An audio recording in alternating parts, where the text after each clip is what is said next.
ಜಾತಿ ಜನಗಣತಿಯ ಮರು ಸರ್ವೆಗೆ ಕಾಂಗ್ರೆಸ್ ಹೈಕಮಾಂಡ್ ಸೂಚಿಸಿದೆ. ಜಾತಿ ಜನಗಣತಿ ವರದಿ 10 ವರ್ಷದಷ್ಟು ಹಳೆಯದಾಗಿದೆ. ಅಲ್ಲದೆ ವಿಪಕ್ಷಗಳಿಂದ ಮೇಲ್ಮಟ್ಟದ ಸಮುದಾಯಗಳಿಂದ ಭಾರೀ ಆಕ್ಷೇಪ ವ್ಯಕ್ತವಾದ ಹಿನ್ನೆಲೆ ನಿರ್ದಿಷ್ಟ ಕಾಲಮಿತಿಯಲ್ಲಿ ಮರು ಸರ್ವೆ ಮಾಡಲು ಹೈಕಮಾಂಡ್ ನಾಯಕರಾದ ರಾಹುಲ್ ಗಾಂಧಿ, ಖರ್ಗೆ, ಸೋನಿಯಾ ಗಾಂಧಿ ಸೂಚನೆಯಂತೆ ಸಿಎಂ ಹಾಗೂ ಡಿಸಿಎಂ ನಿರ್ಧಾರ ಮಾಡಿದ್ದಾರೆ.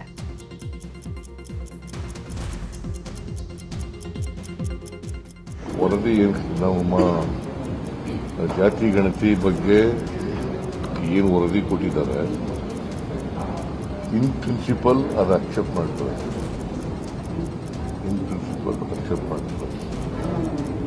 ಆಮೇಲೆ enumeration of the cost survey ಅದನ್ನ ಬಿಕಾಸ್ ಅದು ಹಳೆಯದಾಗಿರೋದ್ರಿಂದ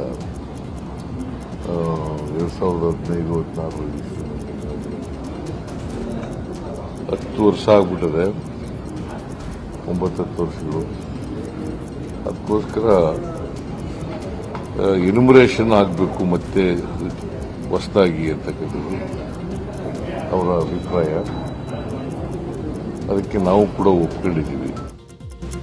ಎಐಸಿಸಿ ಪ್ರಧಾನ ಕಾರ್ಯದರ್ಶಿ ಕೆಸಿ ವೇಣುಗೋಪಾಲ್ ಮಾತನಾಡಿ, ಇಂದಿನ ಸಭೆಯಲ್ಲಿ ಜಾತಿ ಜನಗಣತಿಯ ಬಗ್ಗೆ ಚರ್ಚೆ ಮಾಡಿದ್ದೇವೆ. ಜೂನ್ 12ನೇ ತಾರೀಕಿನ ಸಚಿವ ಸಂಪುಟ ಸಭೆಯಲ್ಲಿ ಈ ಬಗ್ಗೆ ನಿರ್ಧಾರ ಕೈಗೊಳ್ಳಲಾಗುವುದು ಎಂದಿದ್ದಾರೆ. Caste census issue, Congress party is thinking that whatever Karnataka government has done on caste census, that has to be agreed in principle. But there are some apprehension from some section of the communities and people about the counting of the caste census. Since the caste census was done by the Karnataka government 10 years before, the data has been little bit old. Therefore, we are suggested to the Chief Minister, Congress party suggested to the Chief Minister, do a re-enumeration process within stipulated time, like 60 days, 70 days, 80 days, whatever Chief Minister and government is thinking. Do a re-enumeration on this number. ಇನ್ನು ಸಭೆ ಬಳಿಕ ಮಾತನಾಡಿದ DCM DK Shivakumar, ಜಾತಿ ಗಣತಿ ವಿಚಾರದ ಬಗ್ಗೆ ವ್ಯಾಪಕ ಚರ್ಚೆಯಾಗಿದೆ. ಹೊಸದಾಗಿ ಜಾತಿ ಗಣತಿ ಮಾಡಲು ಅವಕಾಶ ಮಾಡಿಕೊಡಲಾಗ್ತಾ ಇದೆ. ಯಾರೂ ಕೂಡ ಆತಂಕ ಪಡುವ ಅಗತ್ಯ ಇಲ್ಲ ಅಂದ್ರು. Rahul G, chief minister of Karnataka, ರಾಜ್ಯ ಸರ್ಕಾರಕ್ಕೆ ಆರ್ಸಿಬಿ ಕಾಲ್ತುಳಿತದ ಹೈಟೆನ್ಷನ್ ಆಗಿದ್ದು ಡ್ಯಾಮೇಜ್ ಕಂಟ್ರೋಲ್ಗೆ ಸರ್ಕಾರ ಸರ್ಕಸನ್ನು ಮಾಡ್ತಾ ಇದೆ. ಹೀಗಾಗಿ ನಿನ್ನೆ ದೆಹಲಿಯಲ್ಲಿ ಕಾಂಗ್ರೆಸ್ ಹೈ ವೋಲ್ಟೇಜ್ ಮೀಟಿಂಗ್ ನಡೆಸಿದೆ. ಬೆಂಗಳೂರು ಕಾಲ್ತುಳಿತದ ಬಗ್ಗೆ ಹೈಕಮಾಂಡ್ಗೆ CM Siddaramaiah, DCM DK Shivakumar ವರದಿಯನ್ನು ಕೊಟ್ಟಿದ್ದಾರೆ. ಕಾಲ್ತುಳಿತ ಪ್ರಕರಣದ ಸಂಬಂಧ ಸರ್ಕಾರದ ಕ್ರಮದ ಬಗ್ಗೆ ರಾಹುಲ್ ಗಾಂಧಿಗೆ ಸಿಎಂ ಸಿದ್ದರಾಮಯ್ಯ ವಿವರಣೆಯನ್ನು ಕೊಟ್ಟಿದ್ದಾರೆ. ಕಾಲ್ತುಳಿತ ಘಟನೆಯಿಂದ ಪಕ್ಷಕ್ಕೆ ದೊಡ್ಡ ಮುಜುಗರವಾಗಿದೆ. ಮತ್ತೆ ಇಂಥ ಘಟನೆ ಆಗದಂತೆ ಎಚ್ಚರ ವಹಿಸಿ, ಹೀಗಂತ ಸಿಎಂ ಹಾಗೂ ಡಿಸಿಎಂಗೆ ರಾಹುಲ್ ಗಾಂಧಿ ಖಡಕ್ ಎಚ್ಚರಿಕೆಯನ್ನು ಕೊಟ್ಟಿದ್ದಾರಂತೆ. ಜನ ಸಾಯಬಾರ್ದಾಗಿತ್ತು. ನಮ್ಮದು ವ್ಯಥೆ ಇದೆ. ಎಲ್ಲ ಯಂಗ್ಸ್ಟರ್ಸ್ ಹೋಗಿದ್ದಾರೆ, ಅದರ ಬಗ್ಗೆ ವ್ಯಥೆ ಇದೆ. ಅದನ್ನ ನಾವು ಬೆಂಗಳೂರಿನಲ್ಲೂ ಹೇಳಿದ್ದೀನಿ, ಇಲ್ಲೂ ಹೇಳ್ತಾ ಇದ್ದೀನಿ. ಅದಂತೇಳಿ ಡಿಫೆನ್ಸ್ ತಗೊಳ್ಳಲ್ಲ ನಾನು. ಕುಂಭಮೇಳದಲ್ಲಿ ಸತ್ತೋದ್ರು ಅಂತೇಳಿ ಡಿಫೆನ್ಸ್ ತಗೊಳ್ಳಲ್ಲ. ಅದಕ್ಕೋಸ್ಕರ ಅಲ್ಲಿ ಮಾಡಿದ್ದಾರೆ, ಅದು ಇಲ್ಲ ಆಗಿದೆ, ಆ ಥರ ಹೇಳಕ್ ಹೋಗಲ್ಲ. ಇದು ಸತ್ರೆ ಎಲ್ಲರೂ ಕೂಡ ನಾವು ಅದಕ್ಕೆ ವ್ಯಥೆ ಪಡಬೇಕಾದದ್ದು ಪ್ರತಿಯೊಬ್ಬರ ಜವಾಬ್ದಾರಿ, ದುಃಖ ಪಡಬೇಕಾಗಿರೋದು ಪ್ರತಿಯೊಬ್ಬರ ಜವಾಬ್ದಾರಿ. ಇನ್ನು ಹೈಕಮಾಂಡ್ ಕ್ಲಾಸ್ ತಗೊಳ್ತಾ ಇದ್ದಂತೆ ನಾಯಕರು ಫುಲ್ ಅಲರ್ಟ್ ಆಗಿದ್ದಾರೆ. ಕಾಲ್ತುಳಿತ ದುರಂತ ಬೆನ್ನಲ್ಲೇ ಹೊಸ ಕಾನೂನು ಜಾರಿಗೆ ಸಜ್ಜಾಗಿದ್ದಾರೆ. ಸಾರ್ವಜನಿಕ ಸಂಭ್ರಮೋತ್ಸವಕ್ಕೆ ಹೊಸ ಕಾನೂನು ತರ್ತೀವಿ, ಮುಂದಿನ ಅಧಿವೇಶನದಲ್ಲೇ ಹೊಸ ಕಾಯ್ದೆ ಜಾರಿಗೆ ತರ್ತೀವಿ ಅಂತ ರಾಹುಲ್ ಗಾಂಧಿ ಖರ್ಗೆಗೆ ಸಿಎಂ ಡಿಸಿಎಂ ಭರವಸೆಯನ್ನು ಕೊಟ್ಟಿದ್ದಾರೆ ಅಂತ ಹೇಳಲಾಗ್ತಾ ಇದೆ.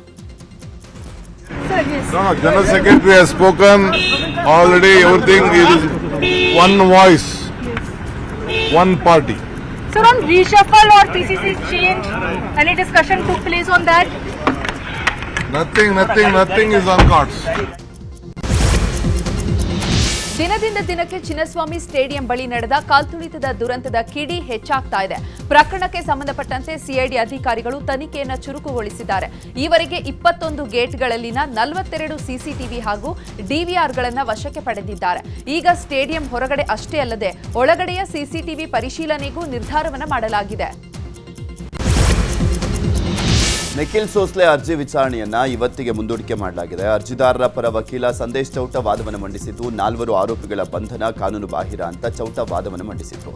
ಬಂಧಿತ ಆರೋಪಿಗಳಿಗೂ ಕಾಲ್ತುಳಿತಕ್ಕೂ ಸಂಬಂಧ ಇಲ್ಲ, ಲಿಖಿತ ಆದೇಶ ಇಲ್ಲದೆ ಸಿಸಿಬಿ ಪೊಲೀಸರು ಬಂಧಿಸಿದ್ದಾರೆ, ಗಂಭೀರ ಪ್ರಕರಣಗಳ ತನಿಖೆಗೆ ಸಿಸಿಬಿ ಇದೆ ಅಂತ ಜಗದೀಶ್ ವಾದವನ್ನು ಮಂಡನೆ ಮಾಡಿದ್ರು. ಆಕ್ಷೇಪಣೆ ಸಲ್ಲಿಸಲಿಕ್ಕೆ ಎಜಿ ಅವರು ಕಾಲಾವಕಾಶ ಕೇಳಿದ್ರು. ವಾದ ಪ್ರತಿವಾದ ಆಲಿಸಿದ ಕೋರ್ಟ್ ವಿಚಾರಣೆಯನ್ನ ಇಂದು ಬೆಳಗ್ಗೆ 10:30ಕ್ಕೆ ಮುಂದೂಡಿದೆ.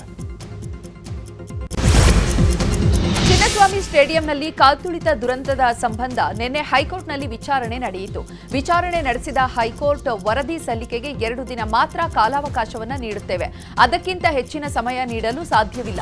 ಜೂನ್ 12ರೊಳಗೆ ಮುಚ್ಚಿದ ಲಕೋಟೆಯಲ್ಲಿ ವರದಿ ನೀಡಬೇಕು ಅಂತ ಸರ್ಕಾರಕ್ಕೆ ಗಡುವು ನೀಡಿತು.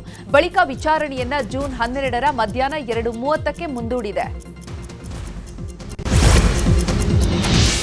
ಚಿನ್ನಸ್ವಾಮಿ ಕ್ರೀಡಾಂಗಣದ ಬಳಿಯ ಕಾಲ್ತುಳಿತ ಪ್ರಕರಣದ ವಿಚಾರದಲ್ಲಿ ಹೋರಾಟ ತೀವ್ರಗೊಳಿಸಲಿಕ್ಕೆ ಬಿಜೆಪಿ ಪ್ಲಾನ್ ಮಾಡಿದೆ. ಶಿವಮೊಗ್ಗದಲ್ಲಿ ಮಾತನಾಡಿದಂಥ ಬಿಜೆಪಿ ರಾಜ್ಯಾಧ್ಯಕ್ಷ ಬಿವೈ ವಿಜೇಂದ್ರ ಸಿಎಂ ಡಿಸಿಎಂ ರಾಜೀನಾಮೆಗೆ ಆಗ್ರಹಿಸಿದ್ದಾರೆ. ಇಷ್ಟೇ ಅಲ್ಲದೆ ಜೂನ್ 13ರಂದು ಫ್ರೀಡಂ ಪಾರ್ಕ್ನಲ್ಲಿ ಬಿಜೆಪಿ ಪ್ರತಿಭಟನೆ ನಡೆಸಲಿದೆ. ಇನ್ನು ಇದರ ಜೊತೆಗೆ ಜೂನ್ 19ರಂದು 2ನೇ ಹಂತದಲ್ಲಿ ರಾಜ್ಯದ ಎಲ್ಲಾ ಮಂಡಲಗಳಲ್ಲಿ ಹೋರಾಟಕ್ಕೆ ಕರೆಯನ್ನ ಕೊಟ್ಟರು. ಇಲಾಖೆ ವೈಫಲ್ಯ ಆಗಿದೆ ಅಂತ ಹೇಳಿದ್ರೆ ರಾಜ್ಯ ಸರ್ಕಾರದ ವೈಫಲ್ಯ. ಇವತ್ತೇನಾದ್ರು ದುರ್ಘಟನೆಯಲ್ಲಿ accused number 1 is not RCB. ಆರೋಪಿ ನಂಬರ್ RCB, KSCA, DNA ಅವರು ಕೂಡ ಆರೋಪಿಗಳಾದ್ರೆ ಮೊದಲ ಆರೋಪಿ ಯಾರು ಅಂತ ಹೇಳಿದ್ರೆ ರಾಜ್ಯದ ಮುಖ್ಯಮಂತ್ರಿಗಳು, 2ನೇ ಆರೋಪಿ ಯಾರು ಅಂತ ಹೇಳಿದ್ರೆ ರಾಜ್ಯದ ಉಪಮುಖ್ಯಮಂತ್ರಿಗಳು, 3ನೇ ಆರೋಪಿ ಅಂತ ಹೇಳಿದ್ರೆ ಕೈ ಕಟ್ಕೊಂಡು ಕುಳಿತಂತ ಗೃಹ ಸಚಿವರು. ಇವರು ಚಿನ್ನಸ್ವಾಮಿ ಸ್ಟೇಡಿಯಂನಲ್ಲಿ ಕಾಲ್ತುಳಿತದ ವಿಚಾರದಲ್ಲಿ ಸರ್ಕಾರದ ಸಮರ್ಥನೆಗೆ ಬಿಜೆಪಿ ಪರಿಷತ್ ಸದಸ್ಯ ಸಿಟಿ ರವಿ ಕಿಡಿಕಾರಿದ್ದಾರೆ. ಬೆಂಗಳೂರಿನಲ್ಲಿ ಮಾತನಾಡಿದಂಥ ಅವರು ಕೋರ್ಟ್ಗೆ ವರದಿ ಸಲ್ಲಿಕೆಗೆ ಸರ್ಕಾರ 2 ತಿಂಗಳ ಕಾಲಾವಕಾಶ ಕೇಳಿದೆ. ಏನಕ್ಕೆ ಸರ್ಕಾರ 2 ತಿಂಗಳ ಕಾಲಾವಕಾಶ ಕೇಳಿದೆ? ವರದಿ ತಿದ್ದೋದಿಕ್ಕೆ 2 ತಿಂಗಳು ಕಾಲಾವಕಾಶನ ನಾಚಿಕೆ ಆಗಲ್ವಾ ಸರ್ಕಾರಕ್ಕೆ ಅಂತ ಆಕ್ರೋಶ ಹೊರಹಾಕಿದ್ರು. ಕಾರ್ಯಕ್ರಮ ಆಯೋಜನೆ ಮಾಡೋಕ್ಕೆ 1 ದಿನನೂ ನೀವು ಸಮಯ ತಗೊಳ್ಳಿಲ್ಲ. 3ನೇ ತಾರೀಕು ಕ್ರಿಕೆಟ್ ಮ್ಯಾಚು, 4ನೇ ತಾರೀಕು ಸೆಲೆಬ್ರೇಷನ್. ನೀವು ಈಗ 2 ತಿಂಗಳು ಅಂತ ಹೇಳ್ತೀರಲ್ಲ, ಆಗ 2 ಗಂಟೆ ಶಾಂತವಾಗಿ ಕೂತ್ಕೊಂಡು ಯೋಚನೆ ಮಾಡಿದರೆ 11 ಜನ ಯುವ ಪ್ರತಿಭೆಗಳು ಅಮಾಯಕರ ಪ್ರಾಣ ಉಳಿತಿತ್ತಲ್ವಾ? ಈಗೇನು ರೀರೈಟ್ ಮಾಡೋಕ್ಕೆ 2 ತಿಂಗಳು ಬೇಕಾ? ಅಥವಾ ಜನಮಾನಸದಿಂದ ಎಲ್ಲ ಮರೆಯಾಗಲಿ, ಜನ ಮರ್ತು ಬಿಡಲಿ ಅಂತ 2 ತಿಂಗಳು ಸಮಯ ಕೇಳ್ತಾ ಇದ್ದೀರಾ? ಏನಕ್ಕೆ 2 ತಿಂಗಳು ಸಮಯ? ಇಷ್ಟೇ ತಾಳ್ಮೆಯನ್ನು 2 ದಿನ ಸಮಯ ತಗೊಂಡಿದ್ರೆ ಕಾರ್ಯಕ್ರಮನೂ ಚೆನ್ನಾಗಾಗೋದು, ರಾಜ್ಯದ ಮರ್ಯಾದೆಯೂ ಉಳಿಯೋದು, 11 ಜನರ ಜೀವ. ಇನ್ನು ಆರ್ಸಿಬಿಗೆ ಸನ್ಮಾನ ಮಾಡಿದ್ದ ಕಾರ್ಯಕ್ರಮದಲ್ಲಿ ರಾಜ್ಯಪಾಲರು ಭಾಗಿಯಾಗಿದ್ರು. ಈ ಹಿನ್ನೆಲೆಯಲ್ಲಿ ರಾಜ್ಯಪಾಲರಿಗೆ ದೂರು ಕೊಡುವ ವಿಚಾರದಲ್ಲಿ ಬಿಜೆಪಿಗೆ ಗೊಂದಲ ಉಂಟಾಗಿತ್ತು.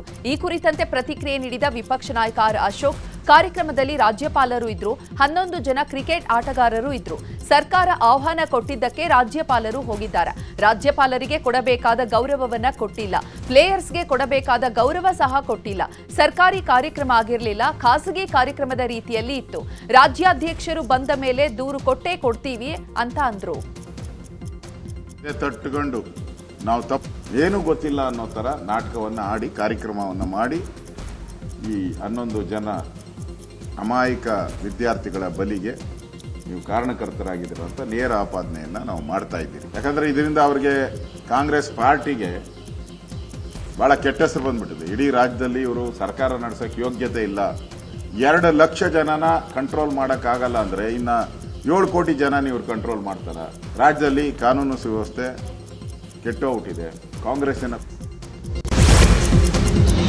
ಇನ್ನು ಕಾಲ್ತುಳಿತ ಕೇಸ್ನಲ್ಲಿ ಸಿಎಂ ಡಿಸಿಎಂ ರಾಜೀನಾಮೆ ನೀಡಲೇಬೇಕು ಅಂತ ಆಗ್ರಹಿಸಿದಂಥ ಪರಿಷತ್ ವಿಪಕ್ಷ ನಾಯಕ ಚಲವಾದಿ ನಾರಾಯಣಸ್ವಾಮಿ, ಸರ್ಕಾರ ತಮ್ಮ ತಪ್ಪನ್ನು ಮುಚ್ಚಿ ಹಾಕೊಳ್ಳಿಕ್ಕೆ DNA, KSCA ಅವರ ಮೇಲೆ ಕೇಸನ್ನು ಹಾಕಿದ್ರು. ಸಿಎಂಗೆ ಎಲ್ಲ ವಿಚಾರವೂ ಗೊತ್ತಿತ್ತು, ಡಿಸಿಎಂಗೆ ಎಷ್ಟು ವಿಚಾರ ತಿಳಿದಿದೆಯೋ ಗೊತ್ತಿಲ್ಲ. ಇವರಿಬ್ಬರ ಕ್ರೆಡಿಟ್ ವಾರ್ನಲ್ಲಿ 11 ಜನ ಬಲಿಯಾಗಿದ್ದಾರೆ.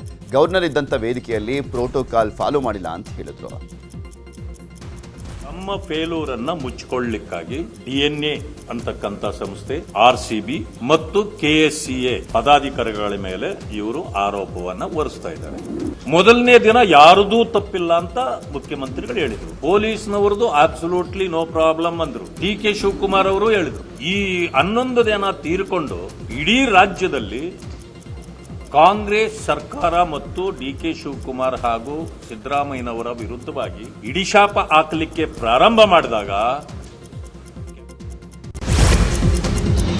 ಚಿನ್ನಸ್ವಾಮಿ ಸ್ಟೇಡಿಯಂ ಬಳಿ ನಡೆದ ಕಾಲ್ತುಳಿತದಲ್ಲಿ 11 ಮಂದಿ ಸಾವನ್ನಪ್ಪಿದ್ರು. ಹೀಗಾಗಿ ರಾಜ್ಯ ಸರ್ಕಾರ 10 ಲಕ್ಷ ಪರಿಹಾರವನ್ನ ಘೋಷಿಸಿತ್ತು.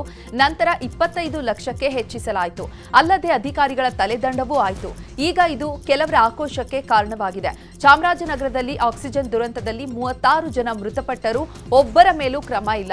ಆಗ ಆಕ್ಸಿಜನ್ ದುರಂತಕ್ಕೆ 13 ಕುಟುಂಬಗಳಿಗೆ ತಲಾ 5 ಲಕ್ಷ, 11 ಕುಟುಂಬಗಳಿಗೆ ತಲಾ 2 ಲಕ್ಷ ಅಂದಿನ ಸರ್ಕಾರ ಕೊಟ್ಟಿತ್ತು. ಉಳಿದ 12 ಕುಟುಂಬಗಳಿಗೆ ಪರಿಹಾರವನ್ನ ಕೊಡದೆ ಕೈಬಿಟ್ಟಿತ್ತು. ನಂತರ ಭರವಸೆ ಕೊಟ್ಟಿದ್ದ ಕಾಂಗ್ರೆಸ್ ಸರ್ಕಾರವೂ ಸುಮ್ಮನಾಗಿದೆ. ಒಂದು ಕಣ್ಣಿಗೆ ಸುಣ್ಣ, ಮತ್ತೊಂದು ಕಣ್ಣಿಗೆ ಬೆಣ್ಣೆ ಹಚ್ಚುವ ಕೆಲಸ ಬೇಡ, ಕೂಡಲೇ ಪರಿಹಾರವನ್ನ ಕೊಡಿ, ಇಲ್ಲದಿದ್ರೆ ಹೋರಾಟ ಮಾಡ್ತೀವಿ ಅಂತ ವಿವಿಧ ಸಂಘಟನೆ ಮುಖಂಡರು ಸರ್ಕಾರದ ವಿರುದ್ಧ ಕಿಡಿಕಾರಿವೆ. ವಿಜಯೋತ್ಸವ ಆಚರಣೆ ಮಾಡೋಕ್ಕೋಗಿ ಸತ್ತಂತಹ 11 ಜನ ಕುಟುಂಬಕ್ಕೆ ಸರ್ಕಾರ ಒಂದೇ ದಿನದಲ್ಲಿ 25 ಲಕ್ಷ ರೂಪಾಯಿ ಪರಿಹಾರ ನೀಡಿದೆ. ಅದು ಸರ್ಕಾರದ ಸಂಪೂರ್ಣ ನಿರ್ಲಕ್ಷ್ಯತನ, ಬೇಜವಾಬ್ದಾರಿಗೆ ಹೊಣೆ ಹೊತ್ಕೊಂಡಿದೆ.